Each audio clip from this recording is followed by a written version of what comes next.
दोस्तों, बहुत ही गहरा प्रश्न है कि क्या हमारी ज़िंदगी में जो हमारा लाइफ पार्टनर बनता है उसका फैसला हमारी ज़िंदगी में पिछले जन्म में ही हो जाता है, या हम इस ज़िंदगी में अपनी मर्जी से अपने लाइफ पार्टनर का फैसला करते हैं। देखने में आता है कि इंसान इस ज़िंदगी में लाइफ पार्टनर का फैसला करता है। इंसान खुद किसी से मिलता है, उससे बातचीत करना शुरू करता है, दोनों में लगाव होता है, प्रेम होता है, फिर वो शादी करता है। जो अरेंज मैरिज होते हैं उसमें दोनों परिवार एक दूसरे को जांचते हैं, परखते हैं, मिलते हैं, फिर डिसीजन लेते हैं और फिर शादी होती है। तो इसमें पिछले जन्म का क्या लेना देना है? लेना देना है दोस्त, चाहे अरेंज मैरिज हो चाहे लव मैरिज हो।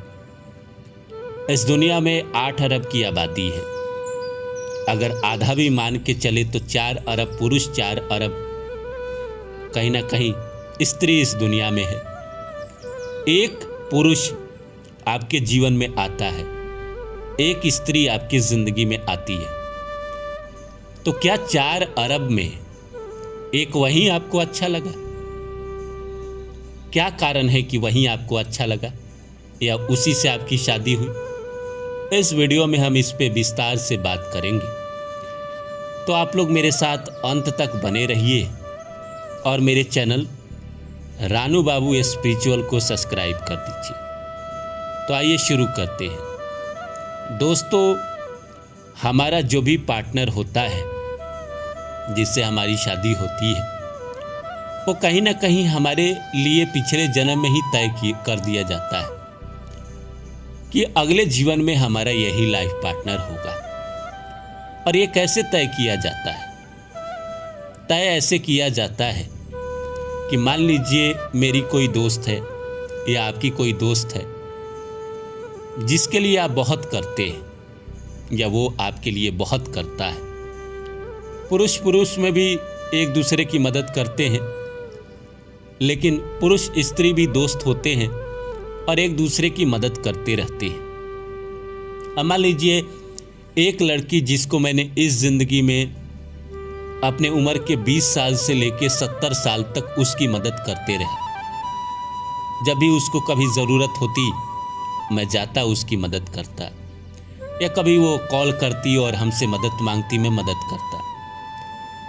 और 70 साल की उम्र में वो इस दुनिया को छोड़ के चली गई या मैं इस दुनिया को छोड़ के चला गया। अब मैंने जो इस पूरे ज़िंदगी में कर्म किया उसके लिए, उसकी जो मदद की, या इसको उल्टा भी कर सकते हैं, उसने जो हमारी मदद की, अब ये कर्ज तो चुकाना ही है। प्रकृति कभी किसी का कर्ज तो रखता नहीं है। तो अगले जीवन में यही इंसान जिसके लिए मैंने इस जीवन में बहुत ज़्यादा किया है या उसने मेरे लिए बहुत ज़्यादा किया है, अगले जीवन में मेरा लाइफ पार्टनर बन जाएगा।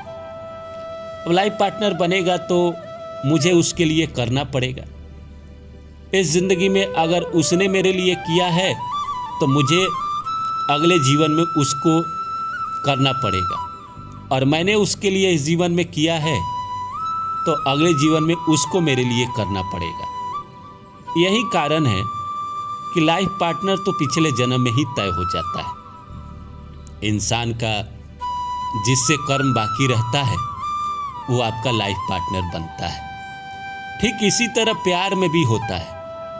प्यार में भी ऐसा होता है कि कोई लड़की मुझे मिली दोस्त बन के, 2, 4, 5 साल मेरे ज़िंदगी में रही और दोस्ती बनी रही, गर्लफ्रेंड नहीं बनी। मैंने उसके लिए बहुत किया, मदद उसकी की, उसको हेल्प किया।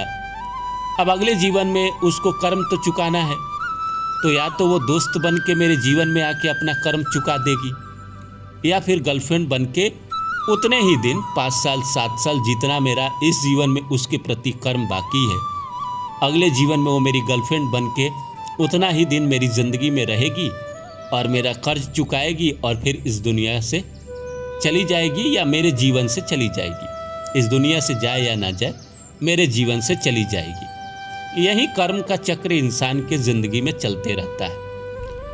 कुछ लोग पूछेंगे कि तो बुरा भी तो होता है हस्बैंड वाइफ में, बुरा कर्म करके भी तो आता है।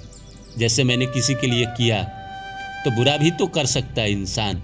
किसी को टॉर्चर करता रहा पूरी ज़िंदगी, वो भी पत्नी बन जाती है, पति बन जाता है और अगले जीवन में टॉर्चर करते रहता है, परेशान करते रहता है। जो आप पीछे के जन्मों में किए हैं वो आपको इस जीवन में मिलेगा। अगर आपने प्रेम बांटा है तो प्रेम आपके पास लौट कर आएगा। अगर आपने नफरत बांटा है तो आपको नफरत लौट के आएगा। इसीलिए तो हमेशा कहा जाता है कि हर इंसान को अपनी ज़िंदगी में हर किसी के प्रति सद्भावना रखनी चाहिए। उसको कहीं ना कहीं मदद कर सकते हैं तो करिए, नहीं कर सकते हैं तो नफ़रत के लायक मत बनिए, क्योंकि ये कर्म आपको किसी ज़िंदगी में लौट कर मिलेगा ही मिलेगा। इस जन्म में किए गए कर्म इसी जीवन में लौट कर आए ये ज़रूरी नहीं है, किसी और जीवन में भी लौट के आता है। ठीक उसी तरह किसी जन्म में किया गया किसी के लिए कोई कर्म इस जीवन में पार्टनर बनकर आ जाता है। यही कारण है कि तमाम कोशिश हो जाए, तमाम प्रयत्न हो जाए, इंसान किसी और से शादी करना चाहे, पर शादी तो उसी से होती है जिसका कर्म पिछले जीवन में बाकी था हमारे ज़िंदगी का।